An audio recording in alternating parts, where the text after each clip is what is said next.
धनुर्वेद तीरंदाजी का वह प्राचीन विज्ञान जो भारत की युद्ध कला का आधार रहा है, एक ऐसी विलुप्त हो चुकी विद्या जिसे आज पुनः जीवित कर रहे हैं पंजाब मोहाली के निवासी सरदार जसमिंदर सिंह। भारत और विदेशों में इस विद्या का प्रशिक्षण देकर और अंतर्राष्ट्रीय प्रतियोगिताओं में देश का प्रतिनिधित्व कर उन्होंने न केवल इस प्राचीन कला को पुनर्जीवित किया है, बल्कि इसे नई ऊंचाइयों तक भी पहुंचाया है। देखिए, लखनऊ प्रवास के दौरान सरदार जसमिंदर सिंह जी के साथ हमारी खास मुलाकात।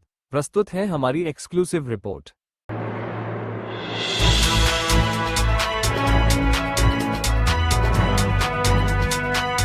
नमस्कार, कौशल घोष न्यूज में एक बार फिर आप सभी का हार्दिक अभिनंदन है, वंदन है। जिस तरह से हमारी भारतीय संस्कृति के ऊपर जो पाश्चात्य संस्कृति है, विदेशी संस्कृति का लीजिए, हावी हो चुकी है, उसी तरह से जो भारतीय खेल हैं वो आज कहीं ना कहीं हमारी पहुंच से, हमारी पकड़ से, या कह लीजिए हमारे शौक से बाहर हो चुके हैं और उसकी जगह क्रिकेट जैसे विदेशी खेलों ने कब्जा कर लिया है और इसको देखने वाले भी एक बड़ी तादाद में, भारी संख्या में।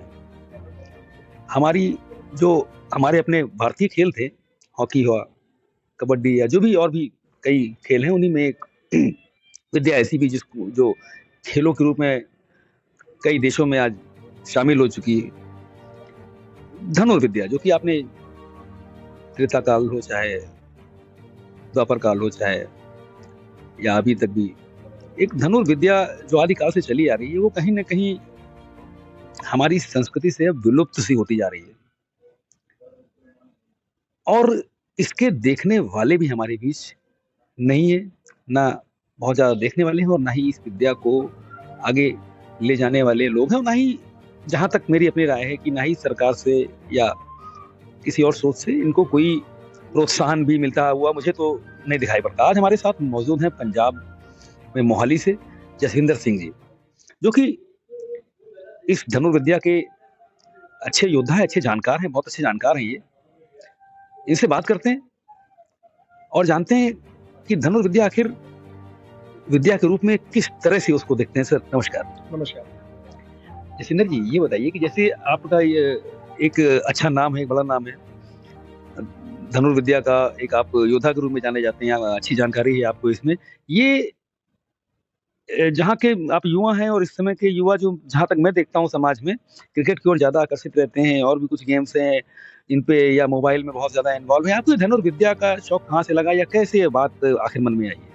देखिए, धनुर्विद्या का शौक तो बचपन से था और हम तो, हमारे समय में तो काफ़ी रामायण महाभारत इस तरीके के सीरियल भी प्रचलित रहे हैं और हम, शौक था, बनाने का भी शौक था, धनुष वगैरह बनाते भी थे और तीरंदाजी भी करते थे, लेकिन उसका एक लेवल अलग होता था। अब हमारे देश में कितना दशहरा का जो उत्सव है मनाया जाता है और उस उत्सव में धनुष वगैरह काफ़ी बिकते थे मार्केट में। तो हमारे पिताजी हमको लेकर देते थे वो धनुष वगैरह, हम उससे भी करते थे धनुष। तो हुआ क्या कि ये आगे खाली मेरे साथ नहीं, सभी के साथ होता है, लोग अपने बच्चों को देकर देते हैं, लेकिन दिक्कत ये है कि वो चीज़ें 4 दिन में ख़त्म हो जाती हैं, टूट जाती हैं। उसके साथ ही बच्चे को वो समझ में नहीं आता। हाँ, वो बच्चा गन खरीदना ज्यादा पसंद करता है धनुष की जगह। नहीं, धनुष टूट जाता है कुछ टाइम में, क्योंकि वो उसकी वो क्वालिटी नहीं होती। अगर आप धनुष लेकर देंगे एक छोटे से बांस के 3, उसे वो समझ में नहीं आएगा, थोड़ी देर में उसको वो टूट जाएगा और उसके साथ इसका शौक भी खत्म हो जाएगा। लेकिन उसके जहन में कहीं ना कहीं दिमाग में ये बात जरूर रह जाएगी, हाँ भी मैंने चलाया हुआ है, ऐसा होता है। अब उसके बाद जो आगे की बातें हैं कि हम बच्चों को प्रोत्साहन कैसे देते हैं, क्या हम उन्हें क्या किसी एकेडमी में लेके जाते हैं या हम उन्हें सिखलाई के ऊपर ध्यान देते हैं कि नहीं देते? आपको कैसे शौक लगा, कैसे मतलब ये आया ख्याल दिमाग में कि धनुर्विद्या ही सीखी जाए और उसमें आगे बढ़ा जाए? देखिए, धनुष तो मैं पहले भी चलाता था, शौकिया तौर पे मैंने एक धनुष अपने पास मार्केट से खरीद के रखा था। लेकिन दिक्कत ये है कि जब वो टूट गया धनुष, तो मुझे वो दोबारा मिलना नहीं। मैं दोबारा दुकान पे गया तो उन्होंने यही कहा कि सर ये आप ही थे जो खरीद के लेकर गए थे, उसके बाद कोई लेने नहीं आया, इसलिए हमने रखा भी नहीं। तो मैंने फिर इसको सर्च किया, थोड़ा रिसर्च की इसके ऊपर, और उस दौरान मुझे पता लगा कि भारत के अलावा बाकी जो देश हैं वहाँ पर धनुर्विद्या चल रही है।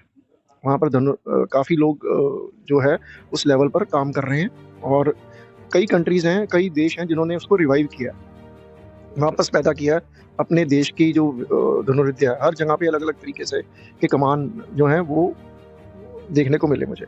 तो ऐसे ही मैंने एक देश में एक और मैंने पूछा कोरिया में, तो उन्होंने मुझे बताया कि भई हमें तो शौक है, हमने हमें तो देखा है कि भई रामायण और महाभारत जैसे जो वहाँ के लोगों से हमें प्रोत्साहन मिला है, तो आप लोग कहाँ बैठे हो?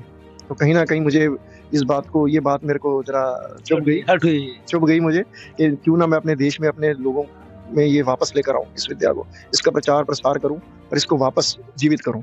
तो उसको पुनर्जीवित करने के लिए फिर मैंने ये मिशन बना लिया और ये ठान लिया कि मैं इसको करके रहूँगा। ये लगभग कितने साल पहले की बात है ये? ये करीबन 2016 की बात है। फिर? उसके बाद फिर मैंने एक अपना यूट्यूब चैनल शुरू किया और साथ ही मैंने इंटरनेशनल जो आर्चरी कॉम्पिटिशन्स हैं, ट्रेडिशनल आर्चरी के, उनमें मैंने भाग लेना शुरू किया, जानने के लिए कि क्या चल रहा है, विश्व में क्या चल रहा है इस वक़्त और फ़ॉर्मेट क्या है, आर्चरी का फ़ॉर्मेट क्या है। तो देखकर मेरे को मतलब कि ये एक ऐसा समुंदर है जिसमें जितने ज़्यादा हम ज्ञान लें उतना कम है।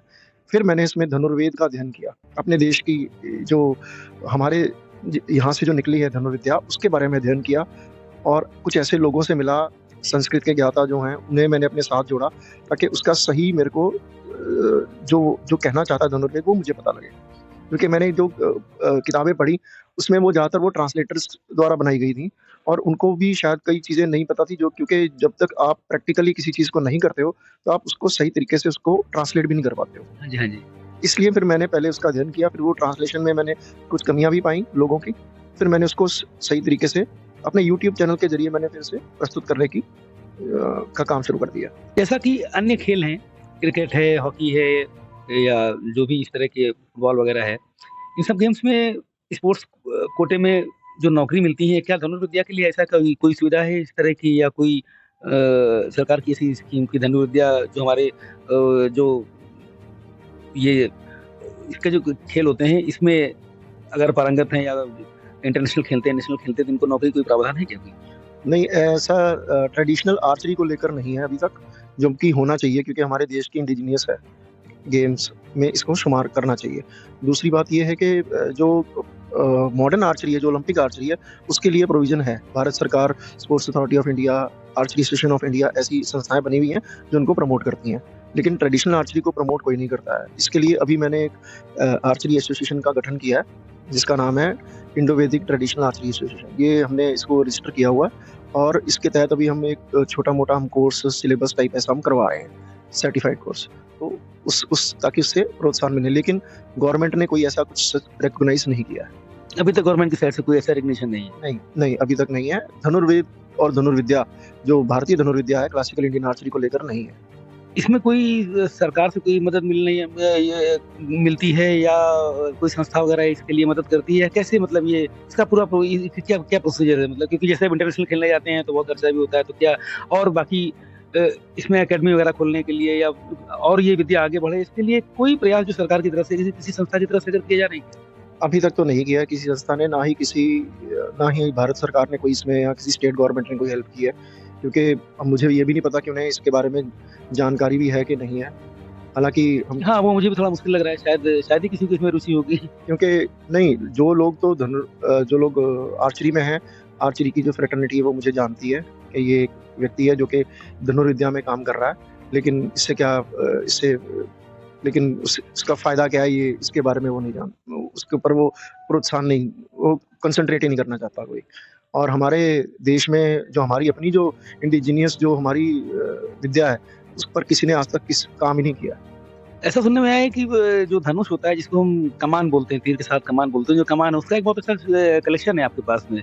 कैसा कलेक्शन है वो? जी हाँ, वो कलेक्शन है। जैसे शौक होता था कि ये कमान, ये इस देश का कमान है, ये इसका स्टाइल और उसका चलाने का तरीका क्या है, वो सीखने का शौक होता था।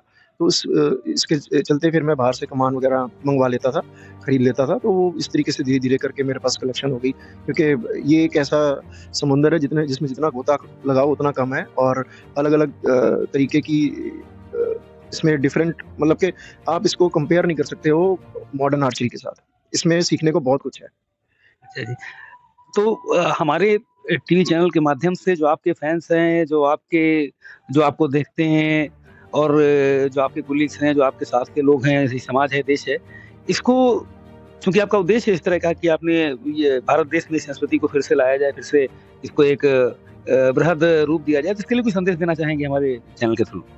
बिल्कुल जी, ये जब तक हमारे देश का ये पारिवारिक स्पोर्ट नहीं बनेगा, तब तक इसका उत्थान नहीं हो सकता है, क्योंकि जब तक हम अपने बच्चों को नहीं लेकर जाएँगे इस स्पोर्ट्स में, तो ये आगे अगली जो पीढ़ी है, जो नेक्स्ट जनरेशन है, उसके पास ये नहीं पहुँचेगी। और ये चीज़ें अगर अगर हमने सीखी हैं, ये चीज़ें हमारे साथ ही चली जाएँगी, अगर आपने इसको प्रोत्साहन देकर इसे दोबारा से अपने बच्चों में आगे नहीं फैलाया। और इसमें एक और बात है, देखिए हम अपने बच्चों को मोबाइल, टीवी और ये सब इन सब चीज़ों में हम डाल रहे हैं, और एक तो वो चीज़ है। दूसरी, आप अगर जो स्पोर्ट्स शॉप में कहीं पर भी जाते हैं, वहाँ पर आपको ये चीज़ देखने को नहीं मिलती। आपको बेसबॉल का डंडा मिल जाएगा, वहाँ पर लोग वो खरीद लेते हैं, लेकिन धनुष बाण नहीं खरीदते। ये बहुत मतलब कि ये विडंबना ही है हमारे देश की। सरकार से कुछ कहना चाहेंगे? इसके बारे में कोई आग्रह करना चाहते हैं या अपनी बात सरकार तक पहुँचाना चाहते हैं? बिल्कुल जी, सरकार से मेरा आग्रह है कि इसे एक स्कूल्स में स्पोर्ट्स के तौर पे, एक सिलेबस के तौर पे जब तक नहीं इसे हम रखेंगे, तब तक इसका कोई मतलब हमें ज़्यादा बेनिफिट नहीं मिलेगा। तो हमारे साथ ये थे जसविंदर जी, पंजाब मोहाली से, और जिन्होंने बात कही, बहुत अच्छी बात कही कि हमारा देश ही तो धनुर्विद्या का जन्मदाता है। आज दूसरे देश धनुर्विद्या में काफ़ी आगे हमसे निकल चुके हैं, मगर हम शायद किशोर या हमारे कोई भी जो भारतीय परंपरागत खेल थे, हम उन पर ध्यान नहीं दे पा रहे हैं, ना ही हम उस पर कुछ अच्छा करने का प्रयास कर पा रहे हैं। तो हमारा ये आग्रह है आप सभी से, सरकार से, कि परंपरागत खेलों को आगे बढ़ाएं और कुछ ऐसा करें कि कम से कम इनका जो हमारे परंपरागत खेल है, जो हमारे सांस्कृतिक खेल हैं, इनका इतिहास बचा रहे।